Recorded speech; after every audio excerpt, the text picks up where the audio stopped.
मुन्ना का ससुराल में पहला दिन। बड़ी बहू, ये झाड़ू लेकर कहाँ जा रही हो? अब तो तुम्हारी देवरानी आ गई है, उससे कुछ काम कराओ।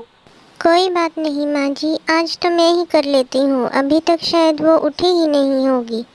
क्यों परेशान करना, अभी अभी तो आई है इस घर में। रामू के बापू, सूरज सर पर चढ़ाया है और अब तक तुम्हारी महारानी उठी ही नहीं है। तुम तो कहते थे कि ये सारा काम कर लेती है। ऐसी ही बहू लेकर आए हो, अब उसके नखरे मुझे उठाने पड़ेंगे। कोई बात नहीं माँ जी, आज उसका इस घर में पहला दिन है।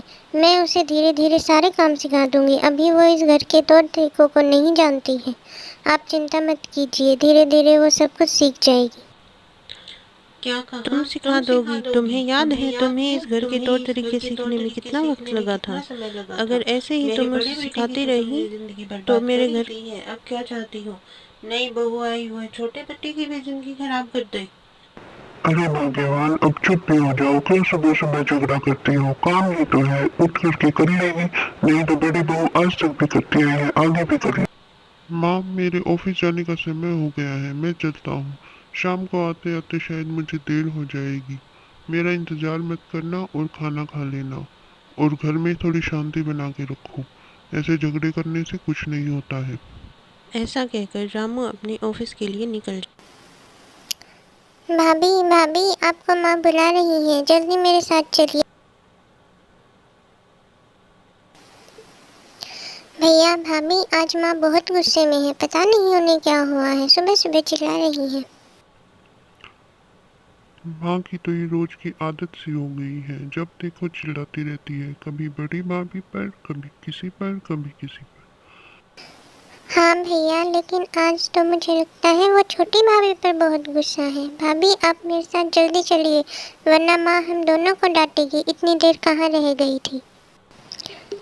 आप चिंता मत कीजिए, मैं माँ जी से बात करती हूँ। और वैसे भी आज तो मेरा पहला दिन है, आज वो मुझसे किस बात पर नाराज हो सकती हैं। तुम इस घर में अभी नहीं हो, तुम माँ का स्वभाव नहीं जानती हो। ये उसका रोज का काम है। लेकिन चाहे जो भी हो, तुम उनसे गुस्सा होकर बात मत करना। आप बिल्कुल भी चिंता मत कीजिए। माँ जी भी तो मेरी अपनी ही माँ की जैसी हैं। मैं उन्हें आराम से प्यार से समझाऊंगी और उनसे बातें करूंगी। आप इस बात की कोई फिक्र मत कीजिए। ऐसा कहकर राजू अपने काम के लिए निकल जाता है और जमुना भी अपनी सास से मिलने के लिए रानी के साथ चली जाती है। जमुना अपनी सास से मिलने के लिए हॉल में आ जाती है, जहां उसकी जेठानी और उसके ससुर जी भी होते हैं। जमुना हॉल में जाकर अपनी सास के पैर छूती है और उन्हें प्रणाम करती है। प्रणाम माँ जी। समय देखो क्या हो रहा है। ये समय है तुम्हारे उठने का। कहीं की रानी महारानी नहीं हो तुम, जो 12 बजे तक उठोगी ही नहीं।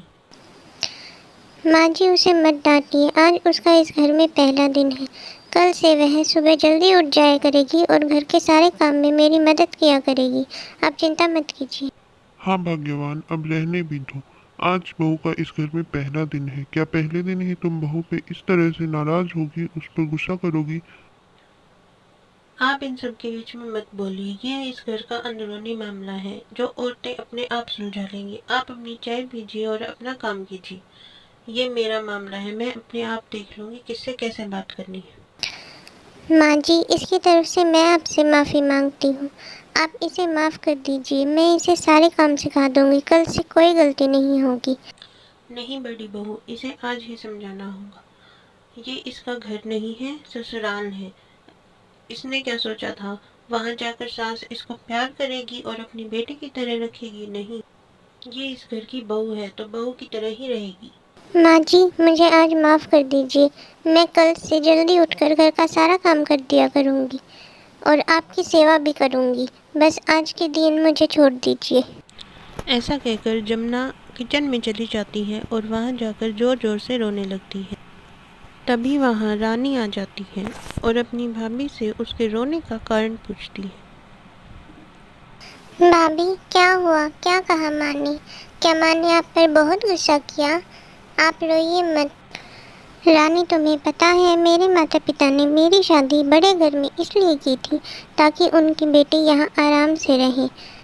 जब माँ जी मुझे देखने के लिए आई थी तब उन्होंने मुझसे कहा था कि वो मुझे बेटी बनाकर रखेंगी। इस घर की बहू नहीं, मैं इस घर की बेटी बनकर रहूँगी। लेकिन आज वो मुझसे कहती हैं कि ये मेरा घर ही नहीं है। आज जो मेरे साथ हो रहा है वो कल जाकर तुम्हारे साथ भी हो सकता है। इसलिए तुम ये उम्मीद कभी मत करना कि तुम्हारी सास तुम्हारी माँ बन सकती है। ऐसा कहकर जमुना जोर जोर से रोने लगती है और रानी उसे वहीं खड़ी होकर के देखती रहती है।